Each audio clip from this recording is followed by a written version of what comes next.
Hello दोस्तों, कैसे हैं आप सभी? मैं सिद्धांत विक्रम सिंह, स्वागत है आपका अपने चैनल सक्सेस विद विक्रम में।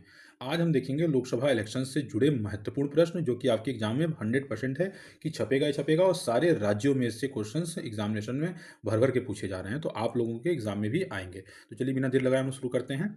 और इस तरीके की काफ़ी जो है वीडियोज़ हम लगातार डाल रहे हैं जो 5-5 मिनट की वीडियोज़ हैं, जिसे अवश्य आप लोग जाके देख लीजिए। बजट के ऊपर भी वीडियोज़ पड़ चुकी है। तो देखिए क्वेश्चन नंबर 1 दिया हुआ है 2024 में कौन-सी लोकसभा गठित हुई है? तो 17वीं लोकसभा, 16वीं, 18वीं या 15वीं? तो ये इस बार जो है 18वीं लोकसभा है और लोकसभा का चुनाव 2024 के द्वारा देश में 18वीं लोकसभा गठित हुई है। और कुछ मुख्य बिंदु देखते चलते हैं। 16वीं लोकसभा 2014 में गठित हुई, जिसमें नरेंद्र मोदी पहली बार प्रधानमंत्री चुने गए थे। और 17वीं लोकसभा 2019 में गठित हुई, जिसमें नरेंद्र मोदी दूसरी बार बने थे और तीसरी बार इस बार बने हैं।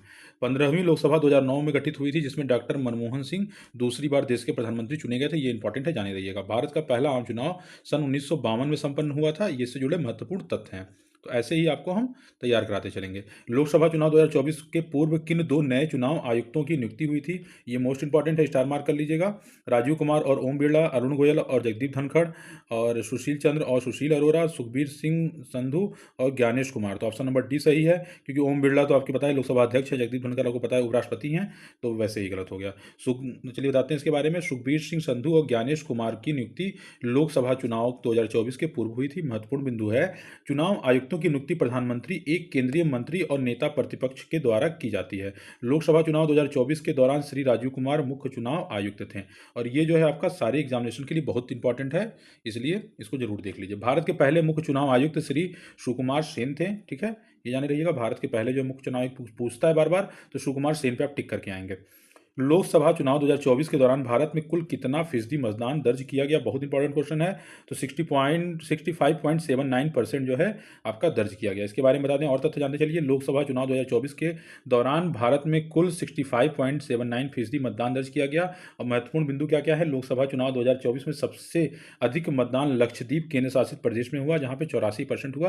ये क्वेश्चन पूछ सकता है। लोकसभा चुनाव 2024 में सबसे कम मतदान बिहार में हुआ, जहां 56.19। तो सबसे अधिक आप लक्षद्वीप पे टिक करके आएंगे और सबसे कम आप बिहार पे करके आएंगे। और लोकसभा चुनाव 2024 में देश के सर्वाधिक जनसंख्या घनत्व वाले राज्य उत्तर प्रदेश में 56.92% जो है चुनाव जो है आपके प्रतिशत जो है वोट पड़े थे। ठीक है, चलिए नेक्स्ट क्वेश्चन देखते हैं। लोकसभा चुनाव 2024 में कितने चरणों में संपन्न हुए थे? तो इसका बिल्कुल सही 7 चरणों में हुए थे। बताते चलें आपके बारे में, इसके बारे में डिटेल कि लोकसभा चुनाव का पहला चरण 19 अप्रैल को हुआ था, जिसमें 21 राज्यों तथा केंद्र शासित प्रदेशों की 102 सीटों पर चुनाव लड़ा गया था। अन्य चरण 26 अप्रैल, 7 मई, 13 मई, 20 मई और 25 मई और 1 जून को हुआ था। और देखिए ये जो है अभी उत्तराखंड के एग्जाम में भी डेट पूछा गया था, तो आप लोग भी तैयार हो जाइए। लोकसभा चुनाव का परिणाम 4 जून को घोषित किया गया, जिसमें राष्ट्रीय डेमोक्रेटिक गठबंधन एनडीए ने 292 सीटें जीती।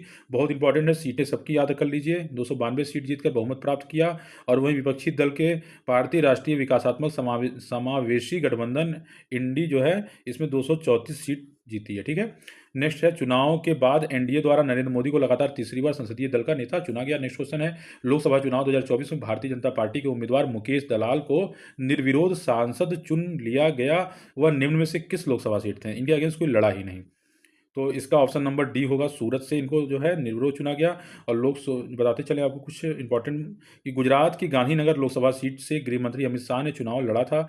लोकसभा चुनाव 2024 में सबसे बड़ी जीत दर्ज करने वाले सांसद शंकर लालवानी हैं, जिन्होंने इंदौर से चुनाव लड़ा और इनकी जीत का अंतर 11,72,000 है। ठीक है, और सबसे कम अंतर से चुनाव जीतने वाले सांसद सेना के रविंद्र दत्ताराम वाइडकर हैं, जिन्होंने मुंबई उत्तर पश्चिम महाराष्ट्र से चुनाव लड़ा और इनकी जीत का अंतर केवल 48 वोट है। मोस्ट इंपॉर्टेंट है, उत्तर प्रदेश की लोकसभा सीट मुरादाबाद में 19 अप्रैल के पहले चरण में चुनाव संपन्न हुआ। चुनाव के दूसरे ही दिन सांसद उम्मीदवार कुंवर सर्वेश कुमार की मृत्यु हो गई। वह किस राजनीतिक पार्टी के उम्मीदवार थे? तो पूछा गया है कि कुंवर सर्वेश कुमार जो किस पार्टी के थे, तो इसका होगा भारतीय जनता पार्टी के थे। और चुनाव के नेक्स्ट डे ही इनकी मृत्यु हो गई थी हार्ट अटैक से। देखिए नेक्स्ट क्वेश्चन आपको देखते हैं, इसके बारे में बताते चले। कुंवर सर्वेश कुमार की मृत्यु 72 वर्ष की आयु में हुई। समाजवादी पार्टी के उम्मीदवार रुचि बीरा ने मुरादाबाद सीट से लोकसभा के लिए चुनी गई हैं। समाजवादी पार्टी लोकसभा चुनाव 2024 में 37 सीट जीतकर पूछेगा क्वेश्चन, तो 37 सीट आप जो है टिक करके आएंगे। नंबर 1 पर और पूरे देश में नंबर 3 पर रही है। ठीक है, तो जो है यूपी में फर्स्ट नंबर पे है और पूरे देश में तीसरे नंबर की पार्टी बन के उभरी है। 18वीं लोकसभा में कितनी महिला उम्मीदवार लोकसभा संसद के रूप में चयनित हुई हैं, तो बहुत इंपॉर्टेंट क्वेश्चन हो जाता है। तो 73 जो है महिलाएं लोकसभा सांसद बनी हैं इस बार।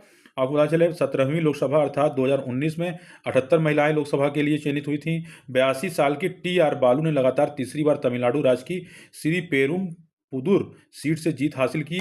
वह इस लोकसभा के सबसे वरिष्ठ सांसद हैं, ठीक है, ये जाने रहिएगा। और 18वीं लोकसभा में सबसे युवा निर्वाचित सांसद शांभवी चौधरी समस्तीपुर की हैं, और संजना जाटव भरतपुर, पुष्पेंद्र सरोज कौशाम्बी और प्रिय सरोज मछली शहर, ये बिल्कुल युवा जो है सांसद हैं।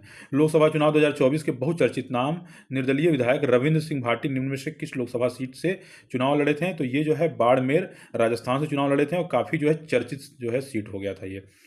बताते चलें आपको कि लेकिन चुनाव वो हार गए थे। देखिए 7 नवनिर्वाचित सांसद हैं। अमृतपाल सिंह पंजाब के कंदूर साहिब से जीते हैं। पप्पू यादव बिहार के पूर्णिया से मोस्ट इंपॉर्टेंट है। उमेश बाबू भाई पटेल दमन और दीप से। विशाल प्रकाश बाबू पाटिल महाराष्ट्र के सांगली से कांग्रेस में शामिल हो गए हैं जीतने के बाद। इंजीनियर राशिद बारामूला से और मोहम्मद हनीफा लद्दाख से और सरबजीत सिंह खालसा फरीदकोट से। 2024 में किसे केंद्रीय इलेक्ट्रॉनिक्स और सूचना प्रौद्योगिकी मंत्री बनाया गया है? राजनाथ सिंह, एस जयशंकर, अश्विनी वैष्णव, धर्मेंद्र प्रधान। तो ये अश्विनी वैष्णव को बनाया गया है। और इसके बारे में बताते चलें आपको कि 2024 में अश्विनी वैष्णव को 2 मंत्रालय केंद्रीय इलेक्ट्रॉनिक्स और सूचना प्रौद्योगिकी मंत्रालय दिया गया तथा केंद्रीय रेल मंत्रालय सौंपा गया है, ठीक है, ये जाने रहिए। और देखिए राजनाथ सिंह को केंद्रीय रक्षा मंत्री बनाया गया है। एस जयशंकर को केंद्रीय विदेश मंत्री बनाया गया, क्वेश्चन छपेगा 100%। धर्मेंद्र प्रधान को केंद्रीय शिक्षा मंत्री बनाया गया है। निर्मला सीतारमण को केंद्रीय वित्त मंत्री बनाया गया है और अन्नपूर्णा देवी को केंद्रीय महिला एवं विकास मंत्री बनाया गया है। हिंदुस्तानी आवाम मोर्चा HAM के अध्यक्ष जीतन राम मांझी को अपनी पार्टी से इकलौते सांसद हैं जो कि एनडीए सरकार के घटक दलों में शामिल हैं। उन्हें निम्नलिखित में से कौन सा केंद्रीय मंत्रालय सौंपा गया है? तो इसमें होगा सूक्ष्म लघु और मध्यम उद्यम, MSME इनको दिया गया है, ये जाने रहिएगा। इनके बारे में बताते चले कि हिंदुस्तानी आवाम मोर्चा HAM के अध्यक्ष जीतन राम मांझी अपनी पार्टी के इकलौते सांसद हैं जो कि एनडीए सरकार के घटक दलों में शामिल हैं। उन्हें केंद्रीय सूक्ष्म लघु और मध्यम उद्यम मंत्रालय सौंपा गया है। और जीतन राम मांझी बिहार के पूर्व मुख्यमंत्री रहे हैं। 2024 में इन्होंने बिहार की गया लोकसभा सीट से चुनाव जीता था। ये कैबिनेट के सबसे वरिष्ठ मंत्री हैं। और महत्वपूर्ण बिंदु क्या है कि जनता दल यूनाइटेड के सांसद लल्लन सिंह को पंचायती राज मंत्री तथा मत्स्य पालन, पशुपालन और डेयरी मंत्री बनाया गया है। तेलुगु देशम पार्टी TDP के सांसद श्री किजरापू राम मोहन नायडू को केंद्रीय नागरिक उड्डयन मंत्री बनाया गया है। लोक जनशक्ति पार्टी के सांसद चिराग पासवान को केंद्रीय खाद्य प्रसंस्करण मंत्री बनाया गया है। नेक्स्ट क्वेश्चन है लोकसभा 2024 में निम्नलिखित में से कौन सा प्रतिपक्ष है? अधीर रंजन चौधरी, राहुल गांधी, प्रियंका गांधी या मल्लिकार्जुन खड़गे? तो इस समय जो है आपके राहुल गांधी जी नेता प्रतिपक्ष हैं। बताते चले आपको लोकसभा 2024 में राहुल गांधी को नेता प्रतिपक्ष चुना गया है। नेता प्रतिपक्ष के लिए विपक्षी दल के पास कम से कम कुल लोकसभा सदस्य के 10% के बराबर सीट होना महत्वपूर्ण बिंदु है, ठीक है। महत्वपूर्ण बिंदु बता दें आपको, अधीर रंजन चौधरी 2019 से 2024 के बीच अनौपचारिक रूप से नेता परिपक्ष थे क्योंकि कांग्रेस की सीटें कुल सीटों के 10% के नीचे थी। और मल्लिकार्जुन खड़गे राज्यसभा के नेता प्रतिपक्ष के पद पर हैं। प्रियंका गांधी ने 2024 का लोकसभा चुनाव नहीं लड़ा बल्कि वह अब केरल के वायनाड से उपचुनाव लड़ेंगे, ठीक है। चलिए नेक्स्ट क्वेश्चन देखते हैं। निम्नलिखित में से किसे 2024 में लोकसभा अध्यक्ष निर्वाचित किया गया है? तो के सुरेश, ओम बिरला, भर्तृहरि महताब और जगदीप धनखड़। तो पता ही आपको ओम बिरला को चुना गया है। और बताते हैं आपको इनके बारे में, लोकसभा अध्यक्ष के लिए सुरेश और ओम बिरला के बीच चुनाव हुआ। सुरेश विपक्षी गठबंधन एनडीए के उम्मीदवार थे और ओम बिरला सत्ता पक्ष के एनडीए के थे। और भर्तृहरि महताब को राष्ट्रपति द्वारा प्रोटेम स्पीकर नियुक्त किया गया था। भारत में उपराष्ट्रपति राज्यसभा के अध्यक्ष होते हैं अथवा जगदीप धनखड़ राज्यसभा के अध्यक्ष हैं। तो देखिए भर्तृहरि महताब का नाम याद रखिएगा, प्रोटेम स्पीकर थे इस बार। चुनाव आयोग द्वारा 2024 के लोकसभा चुनाव में बुजुर्गों और विकलांग व्यक्तियों के लिए घर का मतदान की सुविधा प्रदान की गई थी, जिसकी आयु सीमा निर्धारित की गई थी। जिनकी आयु 85 वर्ष से अधिक हो, ऑप्शन नंबर सी होगा, उनके लिए ये सुविधा, घर से मतदान की सुविधा दी गई थी। चुनाव आयोग 2024 में लोकसभा चुनाव में बुजुर्गों को विकलांग व्यक्तियों के लिए घर पर मतदान की सुविधा प्रदान की गई थी, जिसकी आयु 85 वर्ष से ऊपर निर्धारित की गई थी। इस अभियान हेतु विकलांगता की सीमा 40% से ऊपर थी। मतदान अधिकारियों के लिए कार्यरत बूथों पर ही मतदान की सुविधा होती है। 2024 में कितने राज्यों में लोकसभा चुनाव के साथ विधानसभा चुनाव भी आयोजित किए गए थे? 3, 4, 5 और 6। तो ये ऑप्शन नंबर 20 का सही होगा। 4 जो है राज्यों में लोकसभा चुनाव के साथ विधानसभा चुनाव भी आयोजित किए गए थे। नेक्स्ट क्वेश्चन है, इसके बारे में व्याख्या देख लेते हैं। सिक्किम, अरुणाचल प्रदेश, आंध्र प्रदेश, उड़ीसा, इन 4 राज्यों में 2024 में विधानसभा चुनाव संपन्न हुए थे। प्रेम सिंह तमांग सिक्किम के मुख्यमंत्री हैं, जो कि सिक्किम क्रांतिकारी मोर्चा नामक राजनीतिक पार्टी के नेता हैं। अरुणाचल प्रदेश के मुख्यमंत्री भारतीय जनता पार्टी के पेमा खांडू हैं। नाम इंपॉर्टेंट है, पूछा जाएगा डायरेक्ट, याद कर लीजिए। आंध्र प्रदेश के नए मुख्यमंत्री तेलुगु देशम पार्टी के चंद्रबाबू नायडू हैं, जिनको राज्य में भारतीय जनता पार्टी का समर्थन हासिल है। और उड़ीसा के नए मुख्यमंत्री भारतीय जनता पार्टी के मोहन चरण मांझी हैं। ये था आज इंपॉर्टेंट जो है आपका लोकसभा चुनाव से जुड़े हुए इंपॉर्टेंट क्वेश्चंस और कुछ तथ्य, जो कि क्वेश्चंस 100% छपते ही हैं।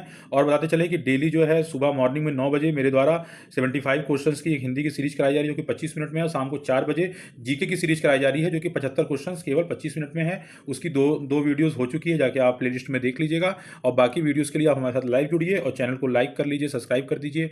और जो है कैसा लगा वीडियो हमें कमेंट करके अवश्य बताइए। और फिर मिलते हैं, तब तक के लिए बहुत बहुत धन्यवाद।